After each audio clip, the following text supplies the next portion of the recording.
ontdek die waarheid van die Bybel. Die boek Spreuke deel 133. Ek is professor Hannes Redlinghuis van die Eerste Gemeente van Jafashua in Suid-Afrika, Pretoria, Montana, ook internasionaal. Sou dit gebeur dat u belangstel in enige van my boeke wat ek geskryf het, of miskien die Restoration of the Original Sacred Name Bible, the Rottenham Version, die verbande Bybel in die wêreld, waarvan ek 'n paar het, kontak ons per ons WhatsApp 0722367124 of gaan na my webtuiste https://jafashua.co.za. As dit miskien die eerste keer is dat u na die reeks kyk, is u verskriklik welkom. Gaan net na deel 1 toe en begin reg voor, want u sal sien u het 'n magdom inligting reeds gemis. Het is uiters noodsaaklik dat u ook inteken op die YouTube, noem het subscribe, sodat u die kennisgewing kan kry van al die verskillende studies waarmee ons besig is. Ook ons TikToks, moet dit nie vergeet nie hoor. Ook die Engelse webtuiste is baie belangrik. Deel dit met u familie en die vriende, skryfblok en pen is belangrik, 33 Afrikaanse Bybel of 'n 53 Bybel of die Restoration of the Original Sacred Name Bible. Kom ons bid saam. Wonderbaar, raadsman, sterke Elohim, vrede, vors, lelie van die dale, blinkmôre ster, u wie die eerste en die laaste, die begin en die einde is, Vader Jaffa, dankie vir die genade en die goedertierendheid en die grootheid. Ek wil kom en ek wil bid en vra, seën vanoggend se byeenkoms terwyl ons stil raak voor u en ons graag wil hoor wat u vir ons deur die Ruach HaKodesh wil sê. Dankie vir u genade en die grootheid en die goedertierendheid. Seën die woord, gee vir ons ontvanklike sielsdimensies en geestelike ore om te hoor wat die Ruach HaKodesh vir ons sê. Ons bid dit in die naam bo elke ander naam. Die naam Jafashua, volk van Jaffa sê halleluja, halleluja. Baie welkom by Ontbyt met Prof Hannes, mag dit vir u 'n wonderlike geleentheid wees. Ons is besig met die boek Spreuke. Ons is by hoofstuk 11 en ek gaan net terug na deel 15 toe. Ek wil net hierso net verder verduidelik. Hy sê 'n aanvallige vrou verkry eer en die geweldenaars verkry rykdom. Ons het nou gekyk na die vrou wat Jaffa eer moet geprys word. Hy sê en die geweldenaars verkry rykdom. Hoe? Deurdat hulle verryk in dit wat hulle bedryf. As ek dink aan geweldenaars, dan dink ek aan die drug, ouens wat die drug lords en die mafias en al die goed wat daar is, en hulle word ryk deur hulle gewelddadigheid. Hy sê in vers 7, 'n man wat van geweld, hy sê 'n man wat 'n weldaad bewys. 'n man, ek wil sê 'n vrou ook. Nou hoekom praat koning Salomo net met die seuns en hoekom net met die mans? Want in die tyd van koning Salomo selfs was die vrouens nie gereken nie. Hulle was slavinne, hulle was huishoudelike bedienaars. Die vrou was gered deur die man se stand. Daar was nie vir haar redding nie. Sy kon nie besny word as deel van die besnydenis van Abraham nie. Dit was net vir die seentjies en die mans. Maar Galasiërs 3 vers 26-29 sê dat Jaffa ons Vader het nie by behaag daarin dat ons aan ons vlees besny nie, aan ons sielsdimensie, want die vrouens kan ook aan hulle sielsdimensie besny word. Hy praat van ons hart, ons geestelike hart. Sien my hart is my sielsdimensie. Daarom sê Galasiërs 3:26-29, hulle wie in Jafashua geonderdompel is, gedoop is, het hulle met Jafashua bekleed, hulle bruilofskleed aangetrek. Daar is nie Jood of Griek nie, vryman of slaaf nie, man en vrou nie. Hoekom? Want ons is geestelik besny deur die sielsdimensie. En dit maak ons erfgename van Abraham se beloftes, alles. Halleluja. 'n man wat 'n weldaad bewys en goed aan sy siel. So in hierdie dag wil ons probeer om aan iemand 'n weldaad te bewys. Dis net goed. Daar's 'n skrif wat sê, gooi jou brood op die water en dan vele dae keer dit terug met jou, wat dit is beeldspraak. Wat eintlik sê, dit wat jy aan ander doen, doen Jaffa ook aan jou. Dit wat dieselfde houer of die beker waarmee jy meet, word vir jou gemeet. So maklik soos dit. 'n Man en 'n vrou wat 'n weldaad bewys aan iemand anderste, doen goed aan sy siel, jou eie siel. Hoekom? Want dit bring daai rustigheid en daai vrede. En dit gaan nie oor wie vir ander een R1000 gegee het of R10.000 op. Dit gaan oor dit wat ons baie keer nie eers het om te gee nie. Maar die agape liefde. Die agape liefde is so belangrik. Ek mag nie finansies hê om te saai vir iemand nie.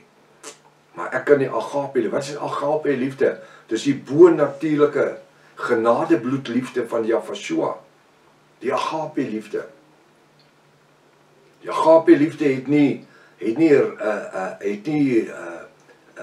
boundaries nie, het nie grense, die grense is die Afrikaanse woord, het nie grense nie. Dis iets wat jy nie kan aanleer nie. Jy kan nie agape liefde aanleer nie. Dis iets wat spontaan uit jou hart uitkom. En die agape liefde is nie vir die buurvrou nie, of vir die buurman nie. Daar is filet liefde. Jy wil net lê. Filet, dis hoe jy dit kan onthou. Filet liefde. Dit is erotiese liefde. Dit is vieslik.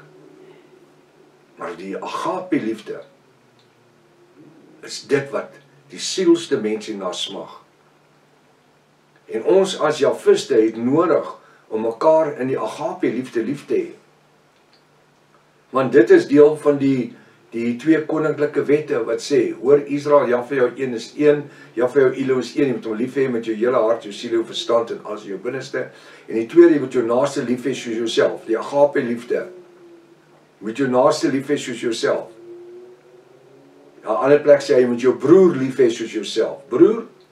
Broers wat mekaar lief hê, klink amper soos moffie liefde. Dis agape liefde. Verstaan jy wat ek sê? Ons moet mekaar in die agape liefde lief hê. En wanneer ons hierdie agape liefde kan leef, dan verander die wêreld ons. Dit verander dadelik jou geestestoestand, jou siels geestestoestand. En ek was besig om te sê net nou, ek mag miskien nie geld hê om te gee vir iemand nie, in die dag nie, maar ek het agape liefde wat ek mee kan seën, nou broer, en my sussie waarmee ek jou kan bless. Deur net iemand te vertel van die bo-natuurlike geopenbaarde name, is alreeds om die agape liefde te openbaar. Dit skep vrugbare grond, waar die agape liefde in kan groei. Geestelik, né? Metafoor. 'n Man en vrou wat 'n weldaad bewys, op watter manier ook al, doen goed aan sy eie siel, want dit is goed vir jou as mens ook. Maar 'n wreedaard pynig sy eie vlees. Nou wanneer ek hierdie die B-gedeelte lees hier, dan dink ek onmiddellik gaan my gedagtes nou in Paastyd, Paasnaweek wat nou kom, dan in Jerusalem, dan herdenk almal mos nou die kruisiging en die opstanding van Jesus en Goeie Vrydag en Goeie Maandag. Snert, dit was nooit so gewees nie. Gaan luister na my reeks, op watter dag was Jesus gekruisig. Ek het die woord Jesus gebruik, juist vir die kerksmense wat nie weet, as ek sê, op watter dag was Yahshua gekruisig, hulle weet nie wie is Yahshua nie, hulle dink ek praat tale. Maar wanneer ek sê, op watter dag was Jesus gekruisig, dan verstaan almal, maar soos, en ek gebruik die geopenbaarde name in die gesprek daar. So gaan kyk na dit. Gaan kyk daarna. Dan sien jy, hy was al die Woensdag gekruisig. Die Woensdag. Want op die eerste dag van die nuwe week, toe Miriam by die graf kom, toe sê die engel, hy het reeds opgestaan. eerste dag van die nuwe week, was nie maandag, het was Sondag gewees. So gaan terug en gaan luister daarna. Gaan luister na die reeks, die leuen van Paasfees. Dis die ander ding. Die leuen van Paasfees. Hoe het Constantijn dit ingebring, dat dit deel van die Christen godsdienst geword het. Christene, katholieke godsdienst, hulle is die Christene. Die katholieke, hulle glo dit, en toe die protestante dit geglo. Want die Christen en die protestante is twee verskillende groepe mense. Is die selfde mense, soos die Jode en die protestante.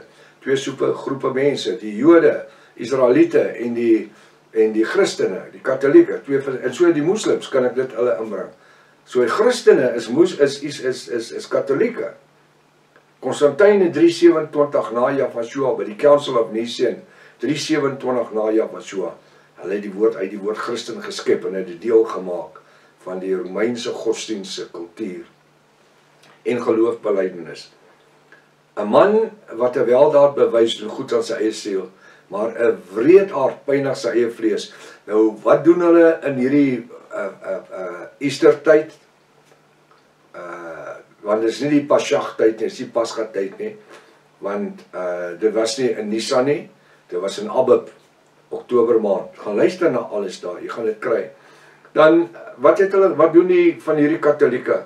Hulle trek vir hulle broeke goed aan, maak hulle bolyf oop, en dan het hulle 'n stukkie ketting, so ketting met 'n staal handvatseltjie, dan het hulle 'n stukkie ketting in met sulke spykertjies, 'n paar spykertjies, skerp spykertjies, dan loop hy ons so en slaan oor sy rug, en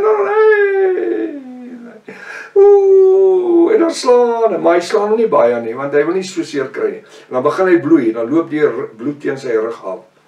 Nou hy martel homself, om te sê dat hy vereenseldig hom in die pyniging van Jesus, want hulle ken nie Javashua nie, wat nie die geval is nie.